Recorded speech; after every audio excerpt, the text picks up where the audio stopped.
Hello, this is Michael Kitchen with OSI, and today I'm going to be walking through a pet project of mine, a Twitter conversation map. Some background about me: I'm a software consultant. I have about 25 years experience in the industry, and every so often I need to kind of push my boundaries a little bit to explore new ways of managing information, new tools and techniques when the work that I'm doing, for example, doesn't push me in that direction already. Since I have a lot of geospatial background and a lot of software integration background, I naturally gravitate towards sources of information and problem sets that are all geocentric in nature. And so that led me to kind of this.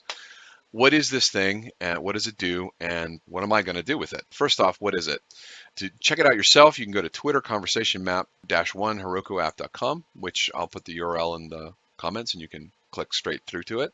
And when you go there, you're going to see this. The splash screen is the tour that I'm giving right now. When you're done with that, just click outside that and you'll see the app itself. It's a web-based map that is streaming to you a sample of Twitter conversations going on around the world right now. So a Twitter conversation is when there is an exchange of tweets consisting of two or more tweets where at least one participant is replying to another. It's reply, retweet, or quote.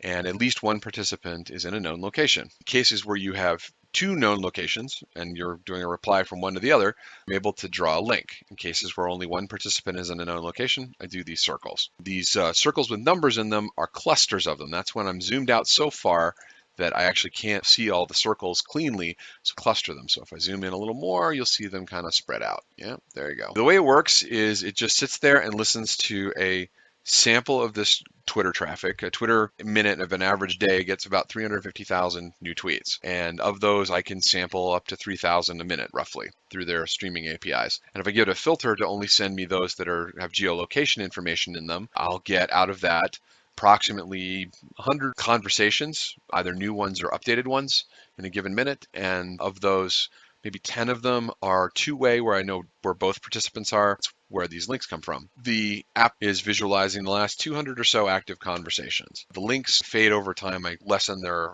opacity and darken them a little bit as time passes. When a new one comes in, I actually flash the profile pictures of the two participants. And you kind of just get a visual sense of where the activity is and a sense of who's doing it and whatnot. If you look at one of these links and you hover over one, you will see a visual preview of what's in it. In this case, it's a link. You're going to see both locations and you're going to see all the profile pictures of everyone involved, and you're going to see the usernames and or hashtags that are present in the conversation.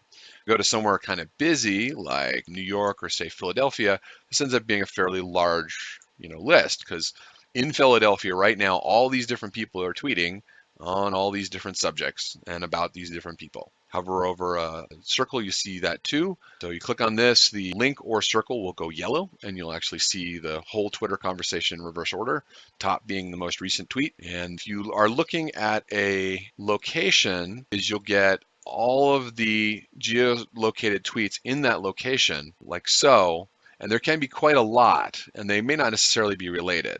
That's another thing that happens, is since I only know part of the conversation, there could be, and there are, usually many parallel conversations going on at once in these locations. So not all of them are on the same subject. I could isolate them by the graphs of people involved, but there's a couple of problems. Sometimes those graphs do interact. On top of that, visually distinguishing them is a bit more of a challenge that I wanted to take on. I mean, it's bad enough that I have 100 lines crisscrossing the United States at all times here. Anyway, up here on the right is a sorted list of the number of active conversations affiliated with given hashtags and usernames.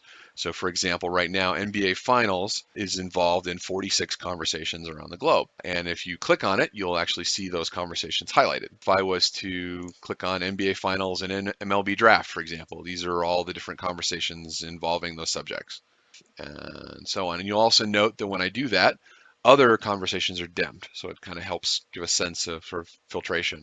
You'll also note that the geocentricity is kind of grouped, and that's on purpose. When I looked at the data, I realized that across the globe, there's tens of thousands of actual locations that are associated with given tweets. So a tweet can have either very precise coordinates, or if your Twitter application or client has checked in somewhere and uses place information. Either way, if you were to actually link these arbitrarily, you would have vastly more lines, and there would be much less sense of grouping. There's a variety of strategies to deal with that, but what I chose to do was kind of a primitive form of geospatial bucketing. So I took a database of places around the world. I used the Natural Earth Places database, and then I sifted out important places, places that are what are called a given scale rank, which just tend to appear a lot on maps on the basis of their importance in a given region, and also put in some population criteria. So especially important cities by population will also show up to about 2,000 distinct places.